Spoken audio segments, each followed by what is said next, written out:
Hello दोस्तों, आप लोगों का हमारे चैनल में स्वागत है। दोस्तों, एक सेक्सुअल लाइफ को बेहतर बनाने के लिए हमें क्या करना चाहिए, क्या नहीं करना चाहिए, आज हम इस वीडियो में यही जानेंगे। हम कौन सी गलतियां करते हैं अपने सेक्सुअल लाइफ में जिससे हमारा सेक्सुअल प्रॉब्लम्स होता है, हमारा सेक्स वीक हो जाता है, धीरे धीरे टाइमिंग ख़त्म हो जाती है और धीरे धीरे बहुत सारी समस्याएं हमें देखने को मिलती है। तो आज हम इस वीडियो में यही जानेंगे कि हम कौन कौन सी गलतियां करते हैं जो हमें नहीं करना चाहिए, और एक सप्ताह में हमें कितनी बार मिलना चाहिए, कौन से मौसम में हमें कितनी बार मिलना चाहिए, और बहुत सारी जो गलतियां हम करते हैं आज इस वीडियो में हम यही जानेंगे। तो सिंपली दोस्तों, अगर हमारे चैनल में पहली बार आए हैं तो हमारे चैनल को सब्सक्राइब जरूर कर लेना, बेल आइकन भी प्रेस कर लेना, क्योंकि इस चैनल पर इसी टॉपिक की वीडियो में ऐसा अपलोड किए जाते हैं। सिंपली दोस्तों, क्या होता है कि बहुत से लोग ऐसे होते हैं कि जिनका मामला पहले बहुत सही होता है, शादी होती है, अच्छे से एंजॉयमेंट होता है, कुछ दिन तक चलता है मामला, फिर धीरे धीरे उनको जो है समस्याएं होने लगती है कि उनकी थोड़ी टाइमिंग वीक होने लगती है और पेनिस के अंदर कड़कपन भी वीक होने लगता है और बराबर से उसके अंदर इरेक्शन या बराबर से कड़कपन नहीं आता है। सेक्स जो है वो पर डे भी करते हैं तो उससे भी उनका जो है शरीर वीक होने लगता है और उसी के साथ साथ धीरे धीरे उनका जो है सेक्सुअल लाइफ वीक होने लगता है। तो हमें क्या करना चाहिए जिससे हमारा सेक्सुअल जो है लाइफ कभी वीक ना हो और हम लंबे समय तक अपने सेक्सुअल लाइफ को एंजॉयमेंट कर सकें या लंबे समय तक हम अपने पार्टनर के साथ हंसी खुशी से रह सकें। बहुत से लोग हैं जो गलतियां करते हैं और बहुत से लोग हैं जो जानते हुए भी गलतियां करते हैं और बहुत से लोग हैं जिनको पता नहीं है और वो भी गलतियां कर रहे हैं। तो आज इस वीडियो में हम यही जानेंगे कि हमें क्या करना चाहिए, क्या नहीं करना चाहिए, जिससे हमारा सेक्सुअल लाइफ टाइम के लिए सही रहे और उसमें कोई भी प्रॉब्लम्स ना आए। तो सबसे पहले हमें ये जानना है कि हमें एक सप्ताह में एक सप्ताह में कितनी बार सेक्स करना चाहिए और कौन से मौसम में कितना करना चाहिए। ठीक है। सिंपली दोस्तों, क्या होता है कि बहुत से लोग ऐसे होते हैं जिनकी शादी होती है तो फिर वो पर डे लग जाते हैं। पर डे करने से क्या होता है कि हमारा डाइजेस्ट सिस्टम ख़राब हो जाता है और फिर धीरे धीरे हमारा शरीर कमज़ोर होने लगता है। उसी के साथ साथ बहुत सारी समस्याएं हमें घेरने लगती हैं। अगर हम बताए हुए आयुर्वेद के सिद्धांत के हिसाब से चलेंगे तो लाइफ में फिर हमें कोई भी समस्या नहीं होगी। अगर हम उस हिसाब से अपने आप को लेकर चलेंगे तो फिर हमें लाइफ में सेक्स की प्रॉब्लम्स कभी भी नहीं होगी। तो चलते हैं टॉपिक के ऊपर कि हमें कौन से मौसम में सेक्स करना चाहिए और नहीं करना चाहिए और कितना करना चाहिए, और उसी के साथ साथ हम जो गलतियाँ करते हैं वो कौन सी गलतियाँ हैं उसको भी हमें करना नहीं चाहिए। सेक्स जो होता है एक नेचुरल प्रक्रिया है, पर्सन टू पर्सन डिपेंड करता है, यानी आदमी के मूड के ऊपर डिपेंड करता है। ठीक है। तो वो एक नेचुरल प्रक्रिया है, तो उसका कोई टाइमिंग नहीं होता है और उसका कोई मूड नहीं होता है और उसका कोई टाइम टेबल भी नहीं होता है। लेकिन उसका एक ये होता है कि हमें एक सप्ताह में कितनी बार संबंध बनाना चाहिए। पर अगर गर्मी का मौसम है, बहुत ज़्यादा गर्मी हो रही है, तो गर्मी के मौसम में अगर हम शादीशुदा हैं, हम अपने वाइफ के साथ रह रहे हैं या अपने पार्टनर के साथ में रह रहे हैं, तो गर्मी के मौसम में हमें 1 से 2 बार, यानी एक सप्ताह में 1 से 2 बार ही जो है मिलना चाहिए। ठीक है। 1 से 2 बार मिलना चाहिए। वही अगर बरसात का मौसम है तो एक सप्ताह में हमें 3 से 4 बार मिलना चाहिए। ठंडी का मौसम है तो हमें एक सप्ताह में 4 से 5 बार मिलना चाहिए। ये हमारा मिलने का टाइम टेबल है। अगर गर्मी है तो गर्मी के मौसम में हमें एक सप्ताह में 1 से 2 बार मिलना चाहिए, इससे ज़्यादा नहीं मिलना चाहिए, खास करके गर्मी के मौसम में।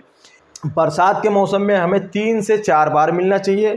ठीक है। 3 से 4 बार मिलना चाहिए। और ठंडी के मौसम में हमें 4 से 5 बार मिलना चाहिए अपने फैमिली से, अपने वाइफ से। ठीक है। ये हो गया एक मिलने का तरीका कि हमें एक कितना मिलना चाहिए, कौन से मौसम में और कितनी बार मिलना चाहिए। ये हो गया तरीका कि हमें कौन से मौसम में कितनी बार मिलना चाहिए। ठीक है। बाकी डिपेंड होता है आपके मूड के ऊपर। ठीक है। अब यहाँ पर जो हम गलतियाँ करते हैं, उन गलतियों के बारे में हम सबसे पहले जानते हैं कि हम गलतियाँ करते क्या हैं। देखो, सबसे पहले क्या होता है कि बहुत से लोग होते हैं कि खाना खाए और एक आधा घंटा भी नहीं बीता कि वो जो है अपनी सेक्सुअल प्रक्रिया में लगना शुरू हो जाते हैं। ये बहुत ही गलत बात है। ठीक है। दूसरा चीज़ क्या है, वो ना टाइम देखते हैं ना माहौल देखते हैं, बस उनको लगना है तो वो लग जाते हैं। ठीक है।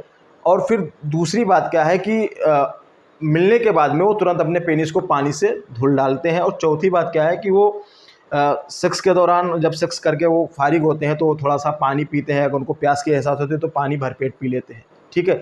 हमें ये सब गलतियां नहीं करनी है। सबसे पहले हमें खाना खाने के बाद तुरंत बाद मिलना नहीं है और हमें एक टाइम बनाना है, एक ऐसा टाइम जो कि शांति का हो, तो हमें उस टाइम पे मिलना है।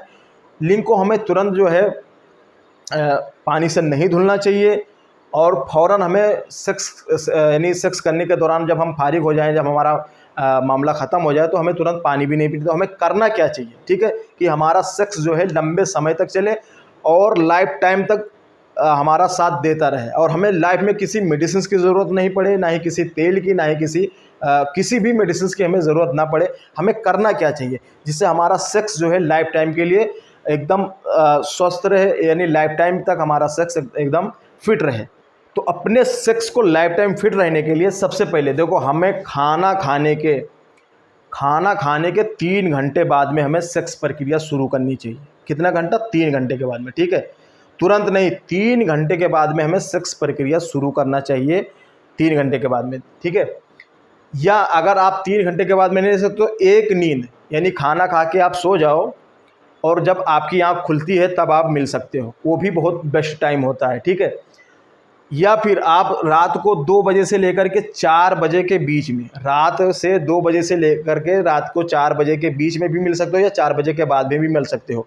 ये जो टाइमिंग होता है बहुत ही बेस्ट माना जाता है, और इसमें जिनको कमी भी होती है ना, उनका भी परफॉर्मेंस बहुत ही अच्छा होता है। यानी ये टाइम जो होता है रात को 2 बजे से लेकर के 4 बजे का जो टाइमिंग होता है, इसमें आपका सेक्सुअल परफॉर्मेंस बहुत ही ज़बरदस्त होता है, बहुत ही ज़बरदस्त होता है, ठीक है। तो हमें ये टाइम लेना चाहिए।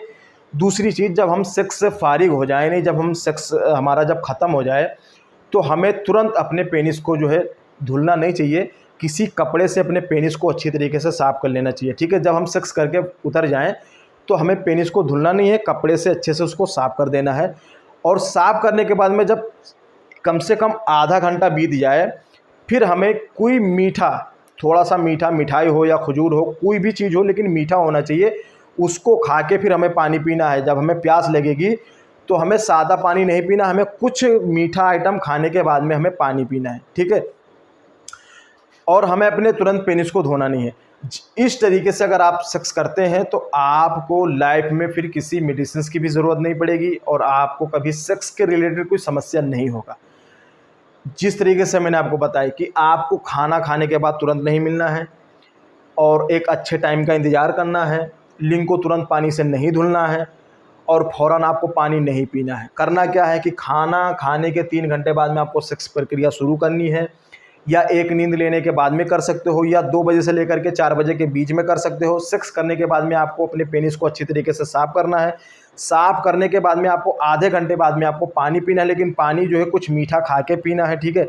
और उसके बाद में जब आपको पेशाब लगे तो आप पेशाब करके फिर आप सो सकते हो। तो आपको आपके लाइफ में कभी सेक्स की समस्या नहीं होगी, और आपको भी प्रॉब्लम्स हो सकते हैं, लेकिन सेक्स के रिलेटेड समस्या आपके लाइफ में कभी नहीं होगी। जिस तरीके से मैंने आपको बताया, अगर इस तरीके से करते हो तो सेक्स देखो एक नेचुरल प्रक्रिया है, लेकिन उसको पर डे भी नहीं किया जा सकता। पर डे करने से भी आपकी बहुत सारी समस्याएं उत्पन्न होती हैं, आपका शरीर कमज़ोर होता है, बहुत सारी समस्याएं उत्पन्न होती है अगर आप पर डे करते हो। लेकिन अगर उसमें गैप डाल दिया जाए 1 दिन का, 2 दिन का, तो वही सेक्स प्रक्रिया बहुत ही बेहतर हो जाती है सामने वाले के लिए, आपके लिए, और आपका अच्छा खासा टाइमिंग भी बूस्ट हो जाता है। तो अगर आपको इस हिसाब से अगर आप सेक्स करते हैं, एक मौसम के रिलेटेड अगर देखा जाए कि एक हफ्ते में कितनी बार करना चाहिए, तो आप गर्मी में 1 से 2 बार कर सकते हो, हफ्ते की बात कर रहा हूँ। बरसात के मौसम में 3 से 4 बार, ठंडी के मौसम में 4 से 5 बार कर सकते हो। ये तो एक नेचुरल प्रक्रिया हो गई, इससे कोई लेना देना नहीं है, इससे भी लोग बढ़ सकते हैं, ठीक है। लेकिन यहाँ पर जो हम लोग गलतियाँ करते हैं वो गलतियाँ कुछ यही थी कि हम तुरंत पेनिस को धुल लेते हैं, कुछ खाते पीते नहीं हैं, तुरंत पानी पी लेते हैं, और टाइम तो कुछ देखते नहीं हैं, एक सही टाइम भी नहीं चुन पाते। तो इससे क्या होता है ना कि एक उतार चढ़ाव, और फिर बहुत सारी समस्याएं ऐसी उत्पन्न होती हैं। फिर धीरे धीरे आपको बहुत सारी समस्याएं देखने को मिलती हैं कि टाइमिंग वगैरह भी वीक होने लगता है, आप धीरे धीरे जो है सेक्स के मरीज़ भी बनने लगते हैं कि आपका ये हो गया, वो हो गया। तो अगर आपको मैंने जिस तरीके से बताया, अगर आप ये टिप्स फॉलो करते हैं, जो हमने टाइमिंग बताया, अगर आप उस टाइमिंग पे मिलते हैं, हमने जो टाइम बताया अगर आप उस टाइम पे मिलते हैं, जो चीज़ मैंने मना किया है अगर आप उस चीज़ को नहीं करते हैं, अपने पेनिस को धुलते नहीं हैं, कपड़े से साफ़ करते हैं, आप पानी पीते हैं तो कोई मीठा चीज़ खा के पानी पी रहे हैं, तो आपको लाइफ में कभी भी सेक्स के रिलेटेड कोई भी समस्या नहीं होगी। बहुत ही ज़बरदस्त ये है, ये कोई नुस्खा नहीं है, लेकिन अगर आपने इसको अपने दिनचर्या में यूज करना चालू कर दिया, या अगर अपनी जीवन शैली में इसको आपने यूज करना चालू कर दिया, तो वो समस्या जो आपको आगे होने वाली थी उससे आप बच जाओगे, और आपका सेक्सुअल स्टेमिना इतना बूस्ट रहेगा, इतना मस्त रहेगा कि आपको किसी भी मेडिसिन की ज़रूरत नहीं पड़ेगी। तो आई होप दोस्तों की वीडियो को पसंद आएगा। वीडियो पसंद आए वीडियो को लाइक कीजिए, और अगर आप हमारे चैनल में पहली बार आए तो हमारे चैनल को सब्सक्राइब ज़रूर करें।